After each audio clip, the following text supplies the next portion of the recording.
framework and mindset kick for the last, I feel like 2 months. I feel like all this has been leading to this conversation. Um, it has, and honestly,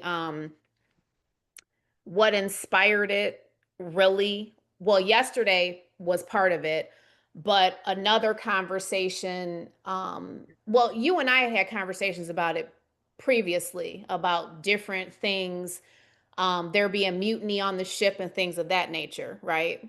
And Yeah. so I recently had a conversation where somebody was expressing their dissatisfaction with certain things, right? And it got me to like kind of comparing it to um some professional situations where clients of mine had that, where like, I'm working as a cohesive unit with maybe a lender, whomever, and then there's this dissension from, maybe the client I'm working with or whatever in regards to one of the people on the team. And most of the people who I work with, I admire, I respect, especially if I'm breaking bread with them. I have Yeah. the utmost respect for them as professionals. They respect me. It goes both ways, and I respect what they say and how they conduct themselves. And I would say that the majority of the people I work with are extremely professional. And so if I'm getting um some resistance or some negative feedback or even some hostility, I'm quick to be like, let me try to diffuse, resolve, come from a place of contribution, because the goal is to get to the finish line, you know. And so, in having a couple different conversations, some of them real estate related, some of them not real estate related. It really got me to thinking like how a person's mindset is definitely, everything rises and falls on that. That's going to determine your latitude, your longitude, everything about what you're doing and how you're moving and how you're sitting is going to be determined by your mindset.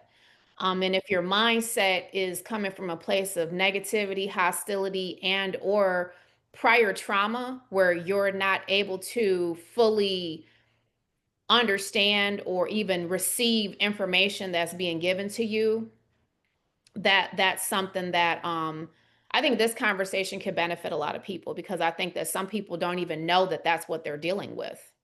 They're just maybe turned off by a certain type of personality, or they feel like, oh, I don't like how this person's talking to me. This person's talking to me in a way that I don't like. But they're not saying to themselves, like, well, what is it about the message that I'm getting that's making me feel this way? Why am I interpreting it as something negative when, obviously we're here, we're working together as a team, everybody has a collective goal. And that requires some self-reflection. And I think a lot of people can benefit from this. Said a lot. I guess when you're talking about these circumstances where you've encountered this type of dissension or counterproductive behavior, or how a person's energy being counterproductive. Hmm. Like in this example, I think I'm hearing, it sounds like you have a person that is working with your team, but because they're being rubbed the wrong way by somebody that you know is moving with the right spirit, is coming with a spirit of contribution, the person just isn't receiving. And instead of focusing on how they can take that information and constructively apply it, it sounds like they're just interested in conflict, resistance, pushing back, maybe even bad mouth and de-edifying the person you're working with. Am I hearing that correctly? Absolutely. Yes, absolutely. Yeah. 9.5 times out of 10, the person who is bringing that negativity and hostility um, is not knowledgeable in the areas that that other person is knowledgeable. And Mm, it's like, well, we brought this person onto the team to help us with these certain objectives, and we're working towards the objectives. But if you're not willing to receive this information and not willing to follow the plays that this, teammate is putting down, then, we're basically dead in the water, pretty much, and a lot of times it's like it takes a minute to get through to people, but they do at most of the time kind of follow suit after I, work on it. Like, hey, look, this is, what we're here to do, and this is this person's objective. They're coming from a place of contribution. I don't. It's always a very delicate rope to try to balance, because you don't want to alienate that person and make that person feel like they're not being heard, but you also don't want to trauma bond and feed the mm. hostility and negativity. You want to diffuse and push forward. Yeah, I get it. It's interesting. I think it was about a year ago, maybe a little over a year ago. A business owner that I had been working with came to me and said she was in I guess, a bit of a bind financially, needed capital. Her and her partner didn't make the best decisions with their business. Um, and as a result, it was urgent, it was dire, right? And me being me, um,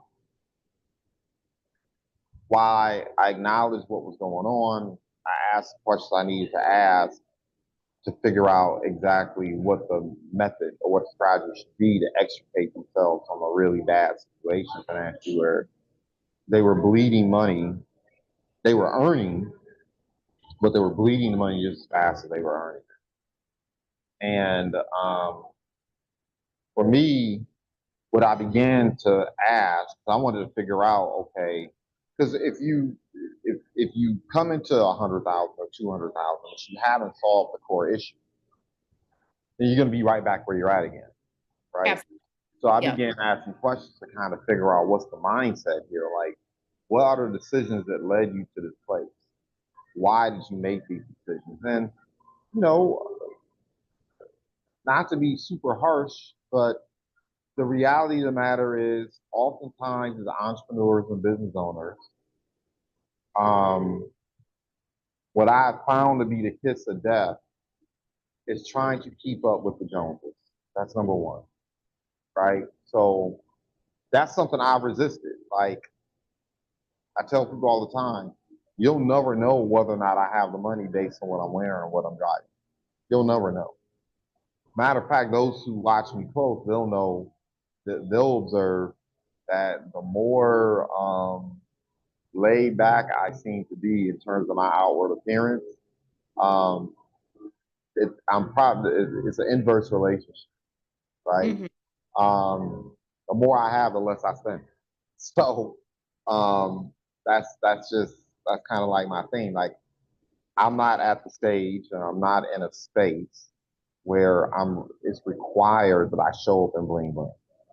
And one of the things that I saw was this person was really, really, really concerned about how other people saw them, felt about them based on how they were spending their money. And so I knew right away that some of the expenditures they were making in their business, or mistakes they made, that was the genesis of some of it, right? The other thing that I saw right away when dealing with this person was that a business owner can be good at selling their product or service. They can know their industry backwards and forwards, right? And this business owner, to their credit, knows their industry like the back of her hand. She knows it. I have nothing but regard and respect for it because it's very rare that I come across a business owner working in an industry where I don't know enough about it to be dangerous. In this particular instance, I was like an infant listening to the person. So I could appreciate their expertise. But the other issue on the flip side of it is, and I tell people all the time, doctors are good at cutting, opening people up and repairing. That's what they're good at. Most of the doctors and physicians that I've met, no matter how brilliant they are, they're terrible at finances. They're terrible at investment. Just terrible at that stuff, right? It's not their forte. They earn all this money. They don't know what to do with it. I tell people all the time, attorneys are good at the attorneys are good at the law. The law is legal; it's not allowed to them, and they know that language better than anyone else. And so they don't have to be all that bright. They don't have to be all that intelligent or astute at certain things. When it comes to navigating that courtroom, you can catch serious beatdown from an attorney because they know the law, Mhm. right? And oftentimes, business owners fall into the trap of not respecting or holding someone else's expertise in a high enough regard, right? And it sounds like that is also an issue that may be present in terms of the person you're dealing with. Then I remember a conversation I had with a partner that it was a loose partnership. It was kind of like a handshake. We were doing things together. It was mutually beneficial. But I remember one day we were having a sales management conversation. Um, and I love the work that we did. I love this project we're involved in. And it was a chance to express myself, to get my nerve out. You know what I'm saying? It was a chance to write. It was a chance to touch people at scale, make an impact, change people's mindset, give them access to information. I loved everything about it. But I remember one day, and it's inevitable, even with the best partners, you're going to get into disputes. Got into a dispute. And I was talking to the person about how to shape an offer to bring in more revenues in terms and specifically add revenues into the business and the type of conversations you need to have and the type of people you need to talk to.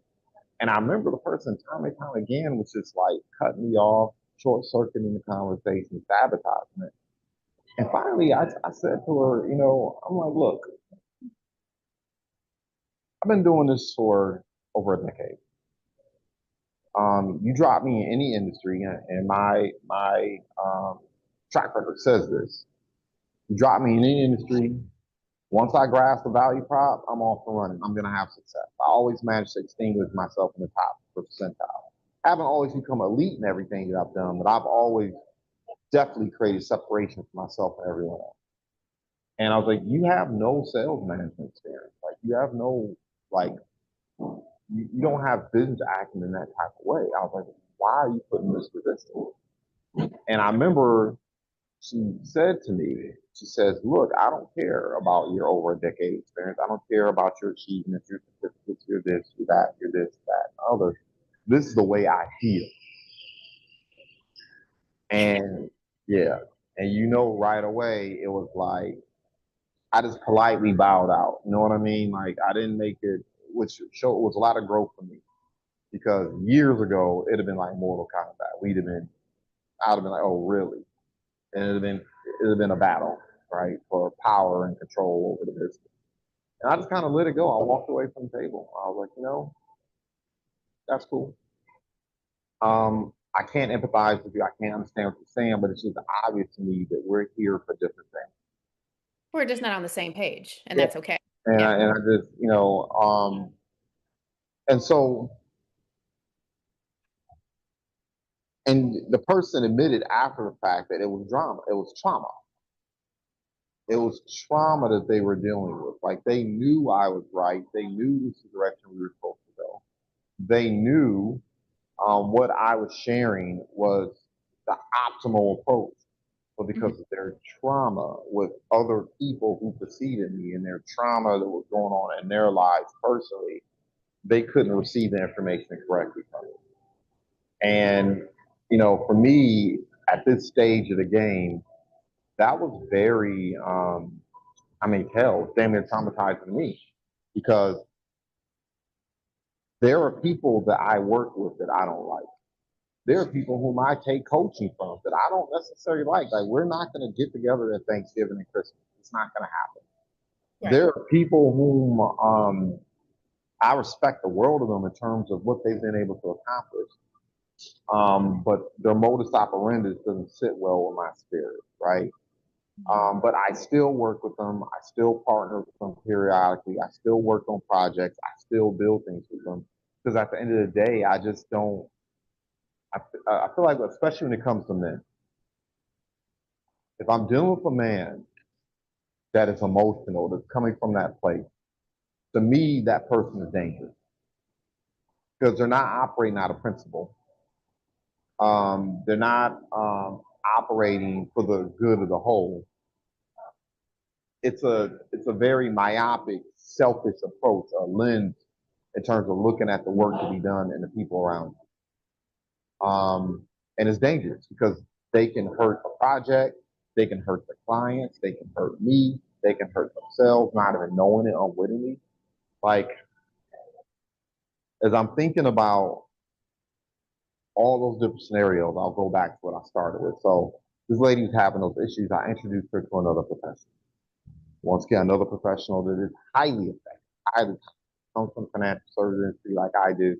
She and I probably forgot more about finance and investment planning and managing money than 90% of the US population. Easy, probably 98%, right? So, I mean, it's just part of our DNA, the way we see the world. But this person is in it. I'm distanced from it. I've not been in that space in that kind of way in a long time. She's in it. There are several business owners I can point up into up and down Michigan Avenue, Woodward, Gratiot, that we've collaborated on and helped those business owners scale from 5 to 6 to 7 figures, right? And pull people out some really tight pace. I introduced those people.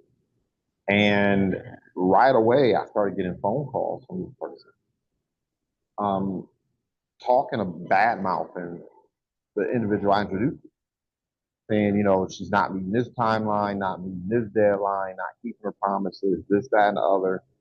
And me being me, I tried to stay neutral because it's a client of mine versus someone I partner with frequently, right?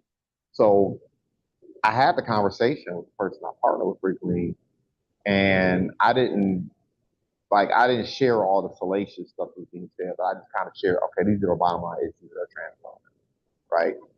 And I also know the person's modus operandi. I know her contract because I was involved in helping curate some of it, right? I know some of the timelines she's created because I've worked with her periodically, so I know how she operates. I know the modus operandi, right? I also understand that when it comes to acquiring financing, there's so many moving parts. There's business credit, there's personal credit, there's tax issues, there's debts. Sometimes the people you're partnering with have issues going on in the background that can make it extremely difficult to acquire funding along a certain timeline. Also, people don't like to follow directions. You ask them to do certain things, they want to go about it their way, right? Sometimes they just don't have a healthy enough regard for another person's expertise, and they kind of half-ass the instructions that were given to them. And I knew all this stuff was taking place. And I remember I told the client, I was like, look,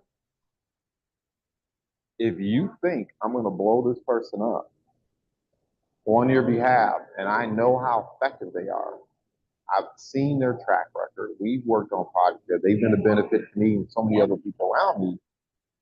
You barking up the wrong tree. And, of course, I started asking about the details in terms of what was going on. And I found out that was exactly the case. The client wasn't following directions. The client wasn't providing information in a timely manner.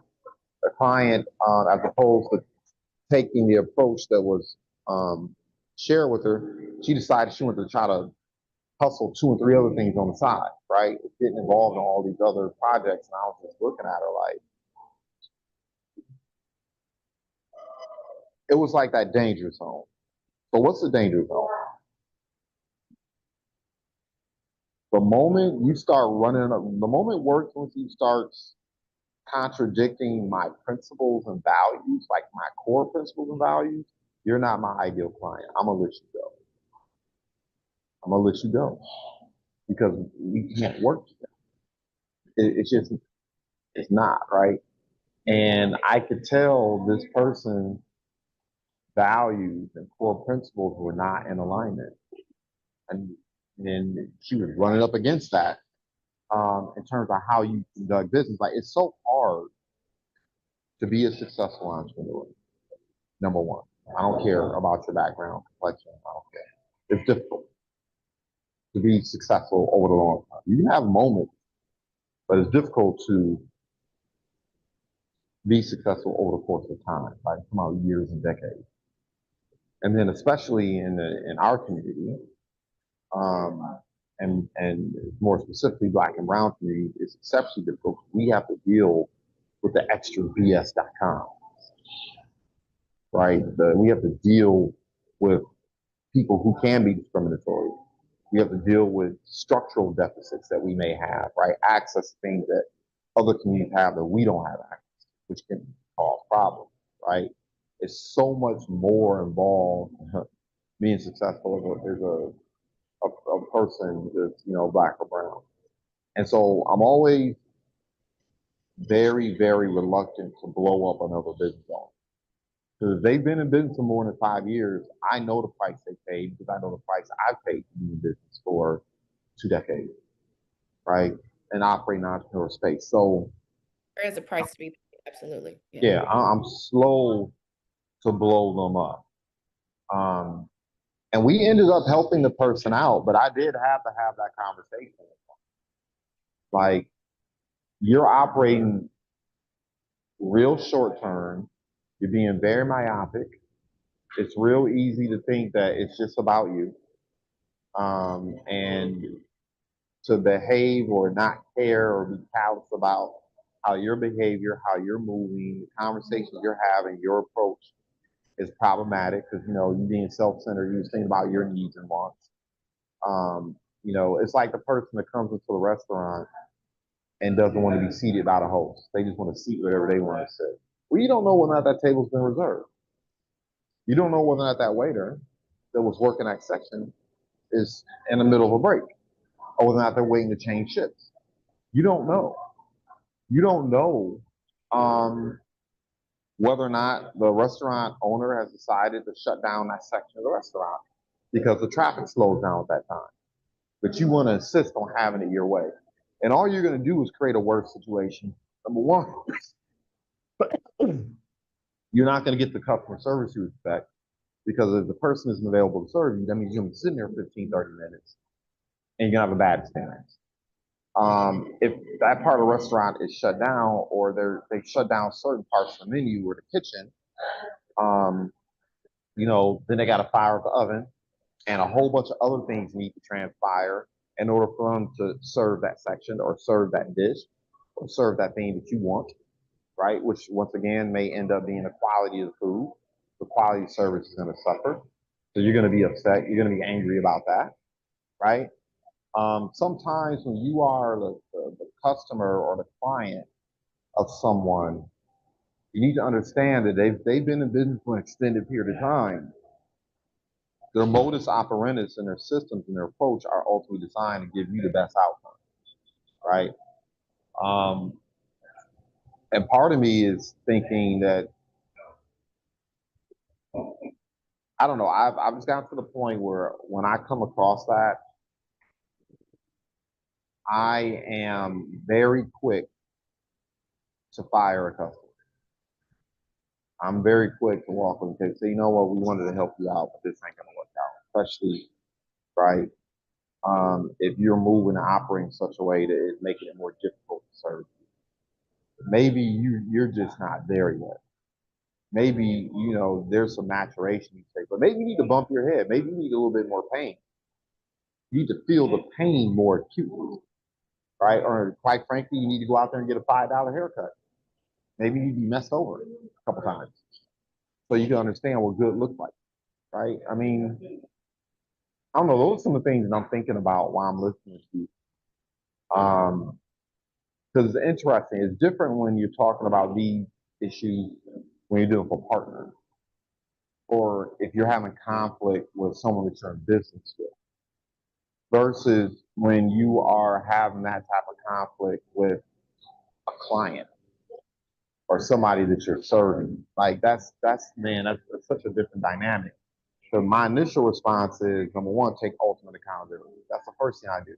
If something goes sideways, a prospect or a customer or somebody I'm serving in some fashion, shape, or form, the first thing I ask myself is what could I have done to make the situation better? What could I have done to alleviate this person's consternation? What could I have done to be more proficient and exceed expectations, right? And I know some of the errors I've made in the past where things have gone south for clients. Thankfully, it happens rarely, but I know the mistakes I made. So that's the first thing I do. Man, after you take an ultimate accountability and somebody is still acting, I mean, nah, Well, all money isn't good money. So yeah, it may not be the right fit for whatever reason. Sometimes people's personalities don't mesh either. You have to be able to quickly identify something that just doesn't, like you said, align with your value system and how your standard operating procedures, what you're trying to do, and be able to quickly cut rope and say, you know what, this yeah. isn't gonna work. I I'm just I interested in, don't like it when it boils down to personality though. I I mean, I don't care about a person's personality. You know what I mean? Like, that's superficial. Yeah. yeah, yeah. I mean, that's called you need some personal and professional development. Like, I was having a conversation, with my significant other, and what we were talking about was how you can be having all kinds of issues and conflicts in your business or at your work, and how you got to be careful not to bring those issues home. Yes. And, I said, my attitude is my children in particular did not choose to be born. I made decisions that result in them being birthed into this world. So they did not choose this. They did not, they, they did not choose the occupation. So, and the stresses and the price to be paid to be successful doing the things I do. They had no choice in that. Now, that does not mean they don't need to know their position, right? But they didn't have a choice in that. And for me, I said, if I am bringing issues home, frustrations, angers, resentments, if I'm bringing a certain energy home, what that basically means is I have to become bigger than the problems outside of my home. I have to solve those problems. I've become bigger than those issues. So I don't bring that conflict to my household, right? That's my responsibility. Because they should get the best of me. They shouldn't get the worst of me. They shouldn't get, you know what I mean? Um,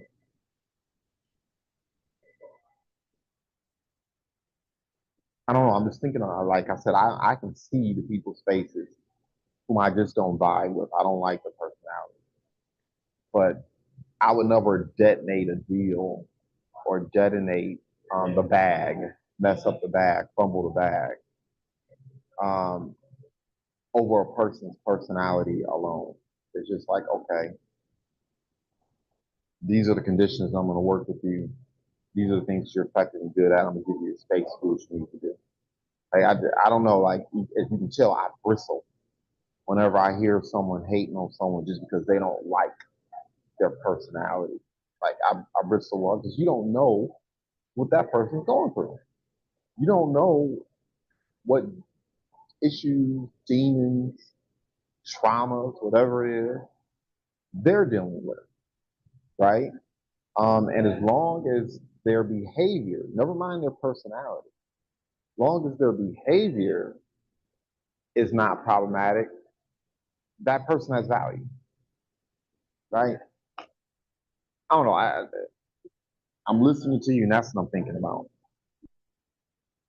Well, I think that too, sometimes when you don't like a person's personality, or maybe that's a comment someone made, you have to kind of take into consideration like what has that person like been through in their life that made them create that particular persona, or why that's what they're showing to the outside world. It could be something Yeah. that maybe they've had, certain situations that have occurred, and like in a professional setting, they feel like they need to be a certain type of way because of the things that they've experienced. Like, for example, if you're a woman in a male dominated field, right? And you have experienced um, negative energy, hostility, people trying to discredit you, people discriminating against you because of your gender, or just like misogynistic energy being directed at you.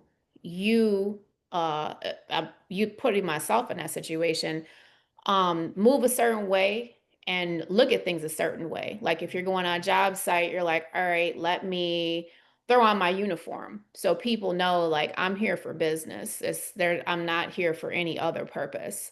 Um, Yep. and like even when people try to make small talk with you in that type of environment, you're quick to not respond to anything that doesn't have to do with work, Mhm. because your mentality is like, I don't want to open that door to where, someone might misconstrue that for something other than, hey, this is a professional situation. I'm here to get the bag.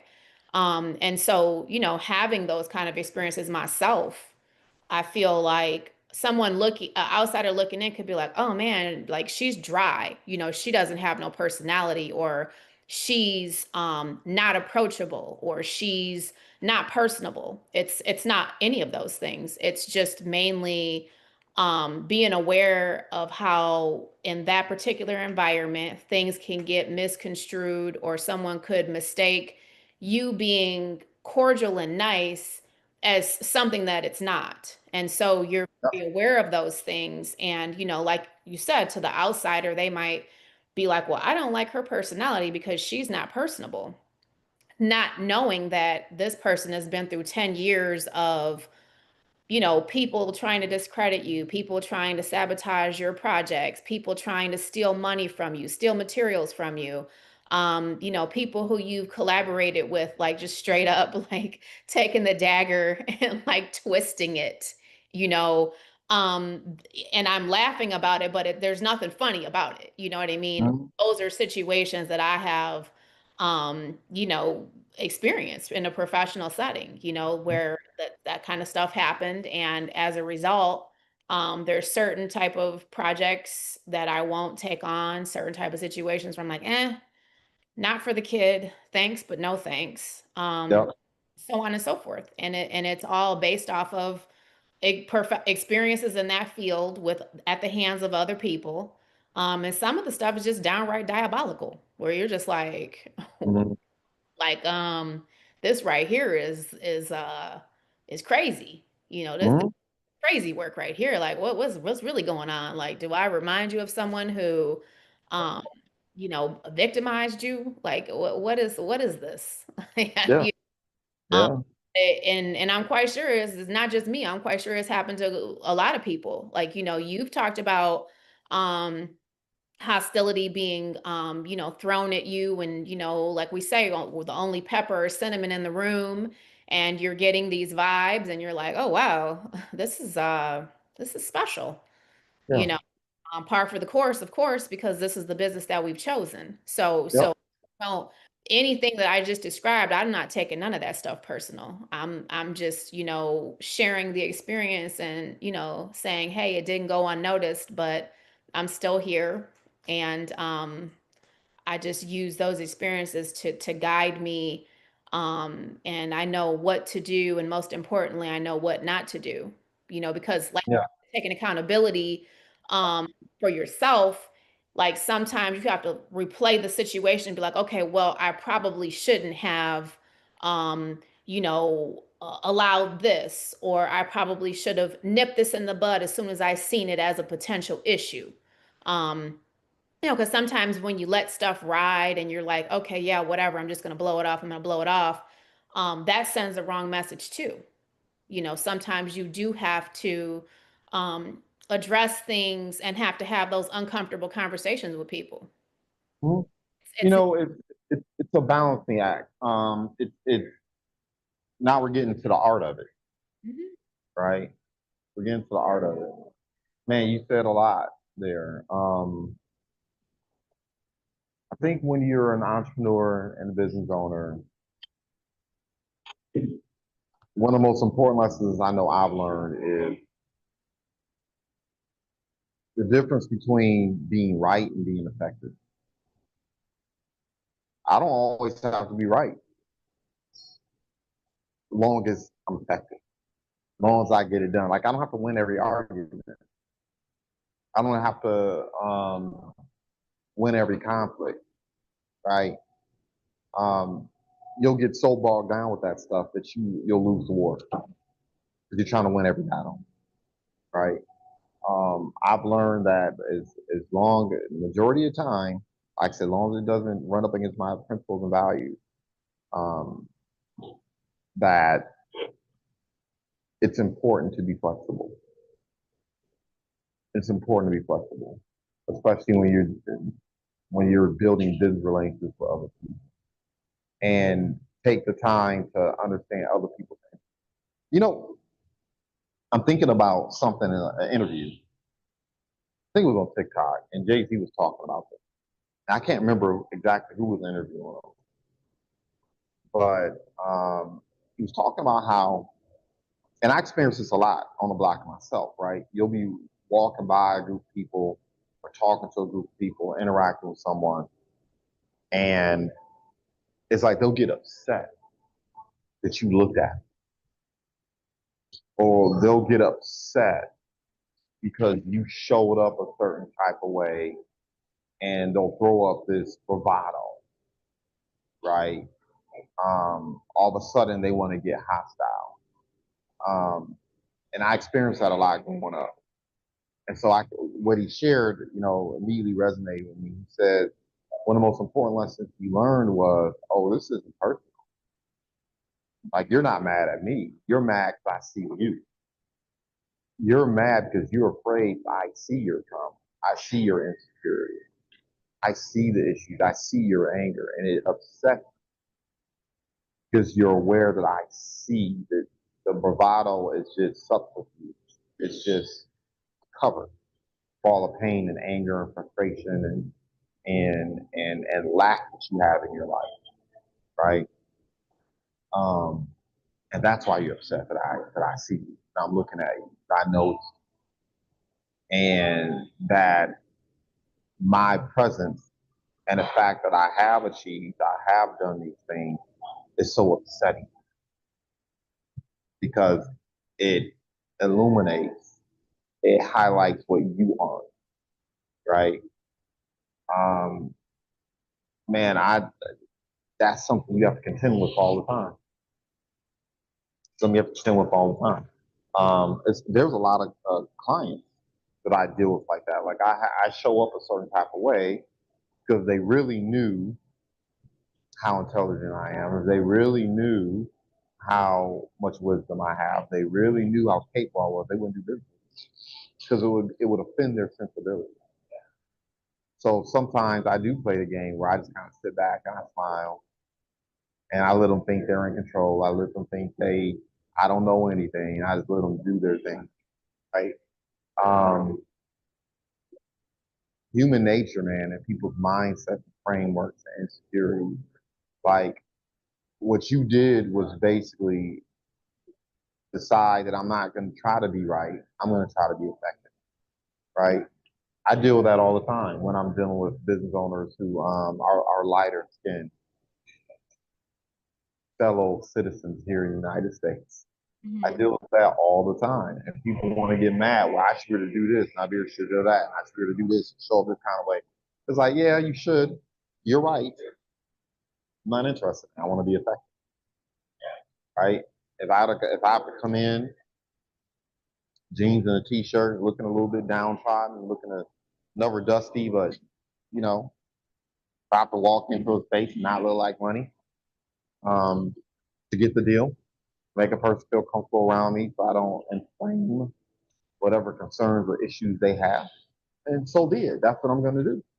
If I have to show up and looking like money, and to be quote unquote attractive or amiable or amicable. Um, you know, so a person, appeal to a person's palate, then sometimes that's what I'm gonna have to do. But this idea, like, I'm trying not to go here because I'm in a public place. I'm trying not, I'm trying not to go here, but I also want to be honest because I know people who listen to this may need to hear this. But people, entrepreneurs, and the Black and Brown community have this issue bad: the insecurity, right? I've said it time and time again. A lot of successful entrepreneurs, and I define success as people being able to earn enough money to take care of their family, okay, generate revenue, be able to sustain a certain type of a lifestyle, right? Get out of check to check. But you'd be surprised how insecure many of them are, right? Because they don't have a certain type of education or a certain type of acumen. They don't come from a certain type of environment. They weren't born in a certain type of zip code. Um, a lot of times, entrepreneurs in our community will have all the confidence in the world in terms of swagger. Right? They'll have all the confidence. They'll be able to execute. They'll be able to hustle and work, but they don't have esteem. And oftentimes, the way people respond to other people is not a reflection of the person; it's a reflection of them and their lack of esteem. Right? I don't want you to make me look bad or make me look stupid, or you know, um, it reminds me of 300-pound, you know, workout Fitness and fitness instructor, right? The one that sit up and argue with me, right? Um, that for me, I think about that, and because of the place I am in my life, I could have went in on her. I could have, made it a real embarrassing, uncomfortable situation for that person, right? But I chose not to because that person's opinion or whatever was coming out of her mouth or whatever her perspective was, that's not a reflection of me, right? That's a reflection of her. Um, but you have that a lot in our community, um, where once again, people's insecurities rule the day. And it adds an extra layer because I think it's more pronounced in our community. Um, like I said, all the confidence in the world in terms of executing, getting things done, getting to the bag. But because they don't have esteem for themselves and they have all these insecurities, they treat people absent esteem too, right? Let's just be real. Sometimes people really do believe that other people's sugar is sweeter, and other people's ice cubes are colder, right? Um, we have to contend with that all the time. That because of the veneer that we have doesn't look like the veneer of other people. Um, people don't give you the respect and regard because they don't have respect and regard for themselves and no esteem in terms of their identity. Um, and that's something we have to contend with. And I'm really inclined to believe that was the issue with that lady that you're referencing. She came to the table with a lot of insecurity. She came to the table upset, angry, dealing with whatever traumas or ghosts that she's dealing with. And that person was inflaming her. Like, I yeah. yeah, who are And you to tell me? Well, my 20 years is why I'm telling you this. Who are you right. to tell me? Well, let's look at the library. Let's look at the degree certifications and look at the track record test. That's why we're having a conversation. And even the person who it was the negativity was directed towards was able to quickly identify it and Mhm. like to the side and was like, "Look, Adrian, I need you to do X, Y, and Z because this person Yep. isn't receiving this information, and I'm gonna tell you why." And I I had an epiphany in that moment because I was just like, wow, like, I guess because my experiences growing up were completely different, I would never have put that together. Um, Mhm. something that's like happening and that's really affecting people. But once he said it, I saw it clearly. Yeah, Yeah. oh wow, okay, you're totally right. Because now that you're bringing this up, I see it for exactly what it is. And he referred back to several conversations we had had, and every time he started talking, she stopped listening. It would just, and she kept repeating herself, and it would just be like, okay, like what are we Yeah. doing? But it was a real conversation. Of course, we did end up, getting the job done, and we won the war, but it definitely taught me some other skills, and able to quickly identify those kind of things before they occur. When you could kind of see the writing on the wall, like, okay, let me quickly intervene here and have this pep talk with this person so that they can kind of get back on track with why we're really here, and why Yeah. your perception of this other person is tonteria, it's nonsense. It doesn't matter. It has no bearing on the goal here. So I think it's really important as entrepreneurs and business owners for us to be able to quickly pinpoint those situations, to keep situations from derailing. Because let's face it, we're all here to be successful. We're all here to win, and be effective and efficient. Like you said, it's not about anything other than that. I want to win. You want to win. So let's win. Yeah. Yeah. It's like when you have a certain degree of esteem for yourself and you know who you are, what you are, and sometimes even whose you are, you're okay playing tambourine. Mhm. Sometimes it's okay to play tambourine, right? There are going to be other people who are more effective than you, more capable than you. And if you got your mind right, and you got your spirit right, and your framework right, your beliefs about who you are and your place in the world around you, you actually desire that. You want very capable, very able, very experienced, very intelligent. You want people whose gifts in certain areas outshine yours. That makes you better. Absolutely. You want those people to pour into you and Yes. up like you're their child. Because I've had that experience many times, both before being a full-time entrepreneur and afterwards. And I'm Mhm. grateful to every single person, whoever did that for me, whether they knowingly knew they were my mentor or didn't know that they were my Mhm. mentor. Even negative experiences that I've had, I'm grateful for those too, because I feel like it shaped me and molded me and showed me, okay, yeah, this right here, this was terrible. But learned. I learned, and it costs to Yeah. learn. Everything isn't going to be, oh my God, this is amazing, so wonderful, especially in the fields I'm in, construction and real estate. Oh Most my God. people can tell you, Mhm. you're never going to say, oh my God, this was so amazing. This was just so beautiful. And no, that's probably not what you're going to say. You're going to say, hey, you know what? We had some bumps along the way, but we made it, on to the I, next. So yeah, man. It's par for the course. This is the business we've yeah, chosen in. yeah. And one of my mentors always said that too. He would always say that. He would not take things personal. People would come in acting crazy, foaming at the mouth, and he would be calm and he would listen, and he'd say, well, how can we favorably resolve this? What are we looking to do here? And there Mhm. was never any sort of like, um, him talking down to anybody. Who was just very genuinely trying to work things out. Yeah. And so yeah, it's definitely,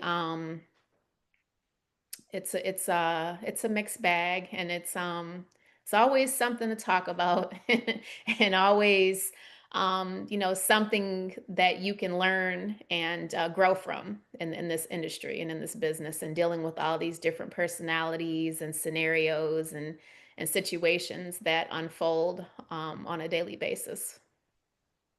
Yeah. The way you ultimately avoid a lot of this stuff, right? Um, is you got to remember ultimately what you're doing is you're building tribe. That's how I think about it, right? I'm building tribe,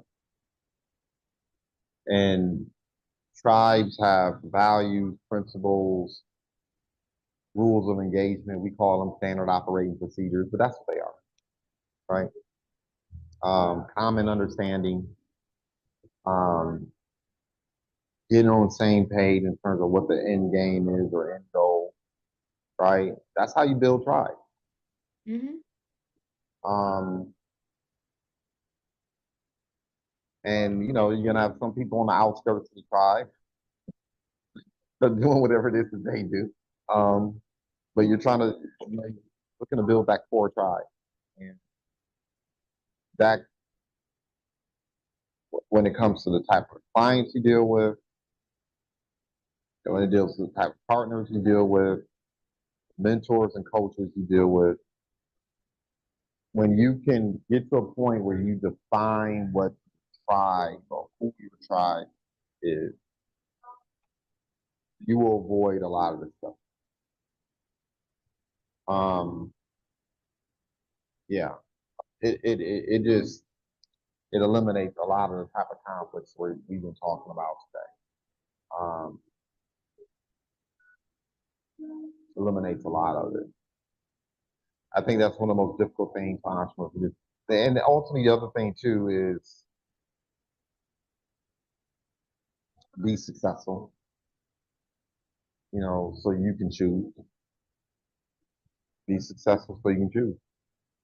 Absolutely. Yeah, where you can get to the point where yeah, it's not judging anyone because I've been there. I've been at a point where it's like I gotta take the business however I can get it.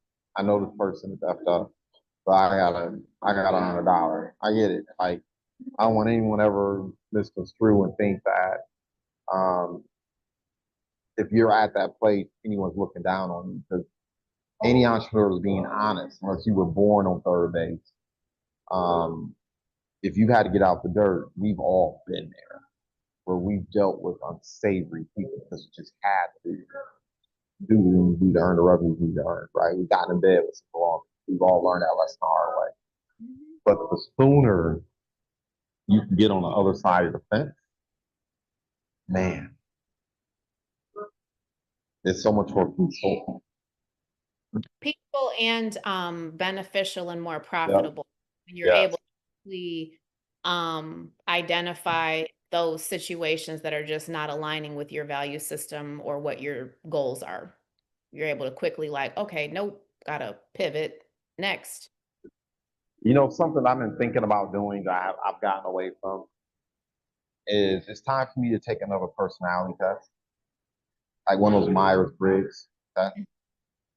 Um, I remember something that benefited me early on, particularly maybe about 10 years ago, is I was much more aware of number one, how people like to learn, and I was much more aware of the motivators and drivers inside of people, right? Mhm.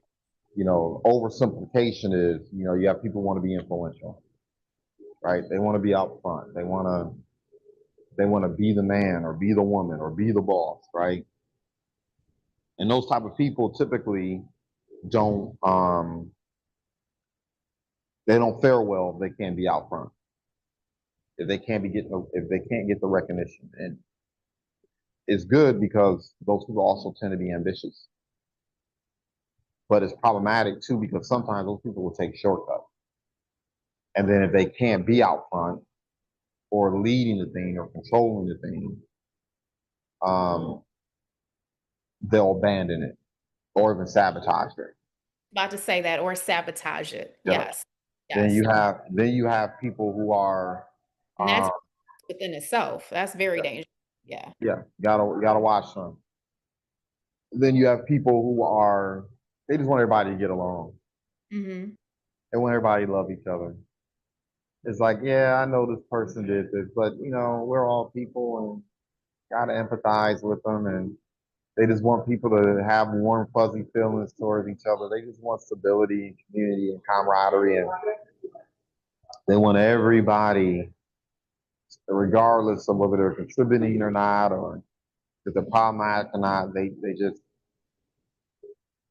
and you need those people. Those are the glue people. Those are the relationship people. But those are also the people where when the shit gets thick, when conflicts arise, when a decision needs to be made, it's not popular, it won't feel good, that it's going to be tough. You don't want those people in charge because they won't make the tough decision and they won't say the things that need to be said. Sometimes, I mean, people forget that entrepreneurship is blood sport. Underneath it all is blood sport. It's competition. So, in order to remain competitive, or it's like I compare them to people like if you had a arm that was gangrene from the elbow down, that person would be trying to still save that part of the arm. Where the reality of the matter is, if the rest of the organism to survive and grow, you got to cut it off. Those people won't do that, right? Um, you have people who are focused on the bottom line. They don't care how the sausage gets made. Let's get it done, right? They execute. They meet timelines. They meet deadlines. They make sure that hook or crook the sausage gets made, right? And you need result oriented people. But Mm-hmm. sometimes result oriented people don't care about people's feelings. They don't care about whether or not there's camaraderie. They just want the result. Um, they don't care how many eggs get cracked along the way, right? Their attitude is, well, hell, we're making an omelet. Some eggs got to get opened up, it's got to happen. But you need those people. But that's the flip side of it. You do. Uh, You need a nice balance. You do. yeah, yeah. Some of those people can act like, I'm trying to think of it, is it more like sociopath, psychopath? But you get the point, right? They can borderline personality disorder people, like they just don't have the empathy for all of that stuff. Let's just get it done, Right. right? Um, then you have the creators, right? The creators are like, hey, we're creating this, ideals, vision. Um, they can see typically 3, 4. They live. They exist on the edge. They see things first, Mm-hmm. right? They tend to be very idiosyncratic. A lot of nerds. They may not think they are, but they're creative. They're always thinking of solutions. They're always thinking and pontificating about what the next steps need to be. They typically look to account for all the elements that are circling around them. It's like, so there's one form of intelligence. There's the type of intelligence where you can learn things and regurgitate. You can memorize things. Um, you can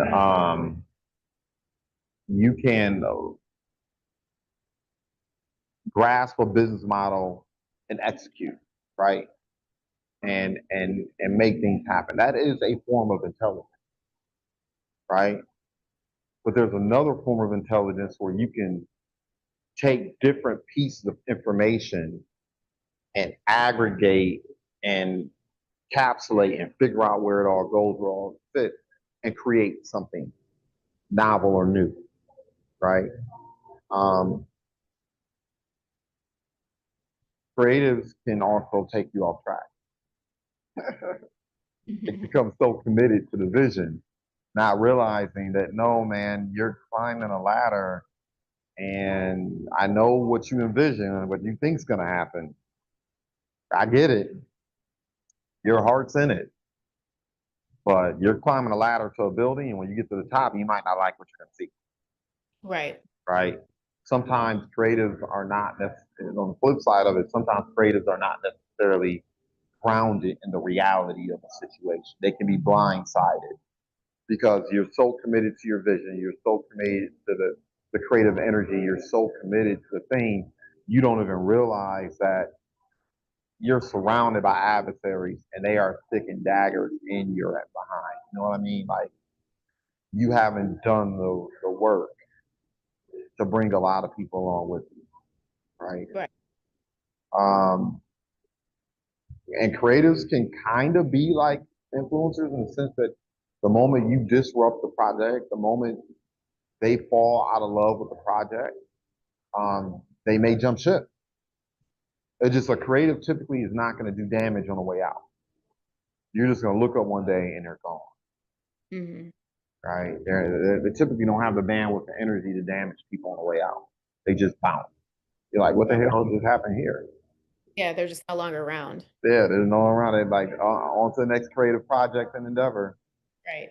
So when you're dealing with people who are brilliant in a certain type of way, you have to understand how to give them their space. You have to understand how to give them enough agency to stay vested, interested, their heart to stay in the thing, and at the same time, make sure you have some guardrails.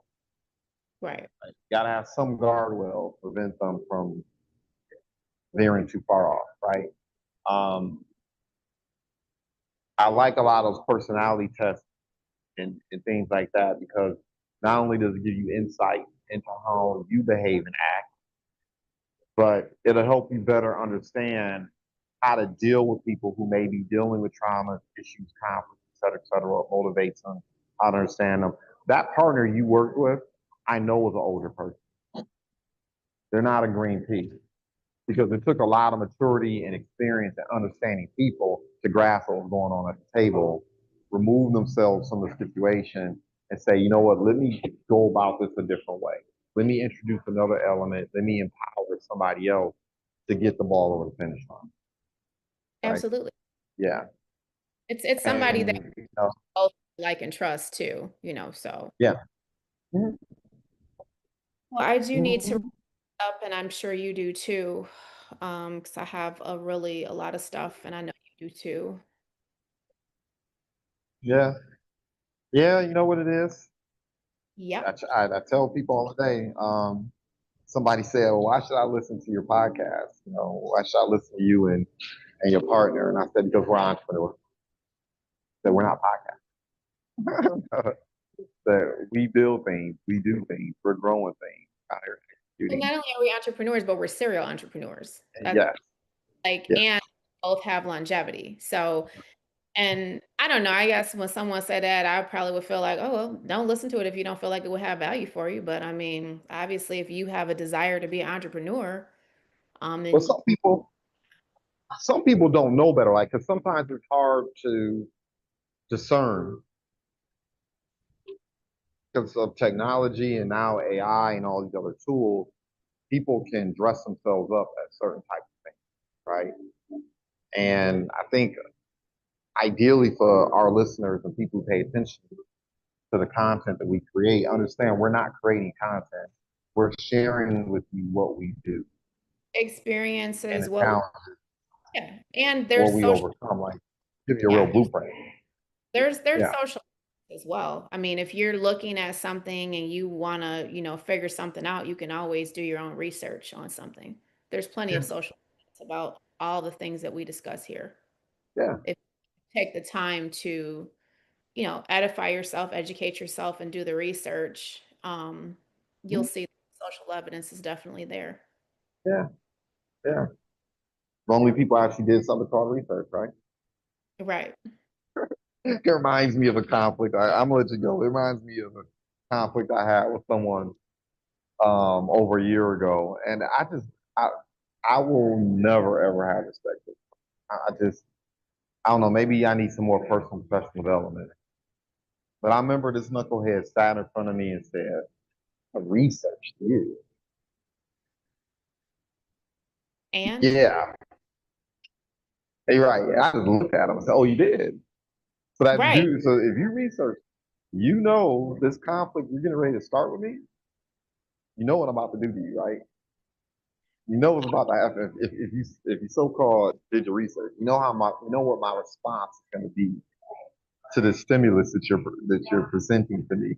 What was the purpose of that statement? Were we Well, about well, what it is the person. See, when they can't beat you at the game, they have to tear down your character. to When try to? people can't, yeah, they have to try to. When people can't win an argument intellectually, they have to make ad hominem attack. If they can't beat you at your sport, or if they can't beat you at building something, they have to try to tear down. There are people out here that succeed because they build taller buildings, and then there are people out here who have learned to succeed, at least in the short term, by tearing other people's buildings down. This guy was trying to tear me down. He couldn't come straight at me, so what he had to do was try to tear down my character. But it's like, if you really did your research, you don't succeed for 20 plus years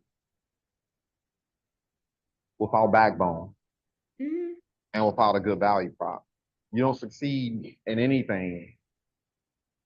Like, one of the things the person said was so foolish. They were like, "Man, do you have any friends? You must not, do you have any?" And I looked at him and I said, "Bro, you don't get 6,000 plus contacts in your phone, and you don't make the decisions I make and move the things I move, motivate people the way I motivate them to pull off some of these projects, unless you got a really strong network. Like, I Yeah. don't get it twisted. Just because you're not in my ecosystem does not mean there's not people in my ecosystem." So I just looked at him when he said that, and I said, for my fellow entrepreneurs that are out here, there's something called bias. When you research some objectively. Some of you are researching people and you're looking for evidence to confirm what you think already. That's not how you research people. You should be, when you research a thing or an ideal or a person, what you want to do is you want your research to go wide. You want to pull in everything you can, and then, like a puzzle, then piece things together. So you want to research the haters and the haters. You want to see their flops and you want to see their successes. That's how you really get the measure of a person, right? Um, and this knucklehead just, I don't know what he thought he was doing, but he Not found out much. the hard way. Found out the hard way. I'll leave it at that. I don't, Shots right. fired. Oh, he said I did my research. I was like, oh, you researched. So you know what I do is I cut off heads. That's what I do. If you come at me the wrong way, I will behead you. I mean, oh, like, take them Take diapers, take them emotional diapers off.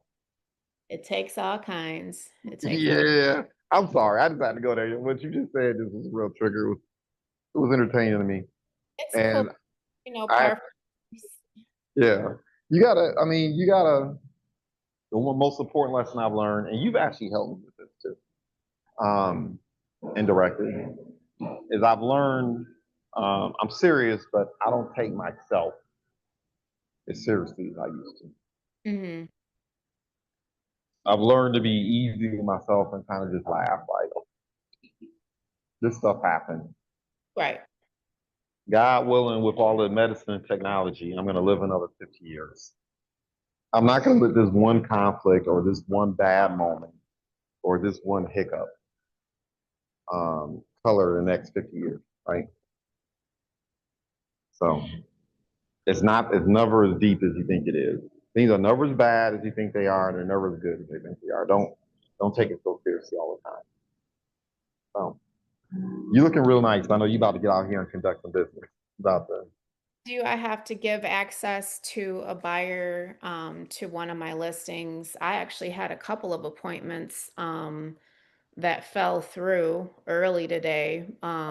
I was supposed to go meet somebody at a commercial building, but that didn't work out. And then I had another showing, um, and that didn't work out because I have to give access because my clients don't want a lockbox on the property. Mhm. Um, so, yep, I'll be leaving here They short. don't want a lockbox? No, they do not. I have a lot of clients who don't want that. They've usually when that's the thing, they have been traumatized by vandalism and Ah, lockbox. But I use Sentry locks, which um, are harder to get into, but people have broken Sentry locks at several of my listings as well. So they see, just feel like they don't want, that kind of attention. That's why a lot of people don't want signs. that is true. A lockbox is a, yeah. Yeah, Mhm. come kick me sign on your back, a lot of times. So they don't want that. And so, I just vet the buyer's agent and, to have them to send over their buyer's pre-approval and or proof of funds. And then, I'll approve the appointment and we'll go from there. Um, you saw the duplex I sent. Yeah, the one on Pasadena. Mhm. Yeah. Yeah, we talked about it yesterday. You said you had some Yeah, we got some biters. We're gonna see the series. yeah. Um, we also, funny enough, what I like about that deal is that you got performing tenants. But I have another one that's, I mean, damn near identical. Square footage, same situation, same everything, right? No tenants that I think I'm gonna acquire for like $30,000 less. Oh wow. Okay. Yeah. Yeah. But I would, quite frankly, if I was an investor, I would prefer the property with performing tenant, quite frankly.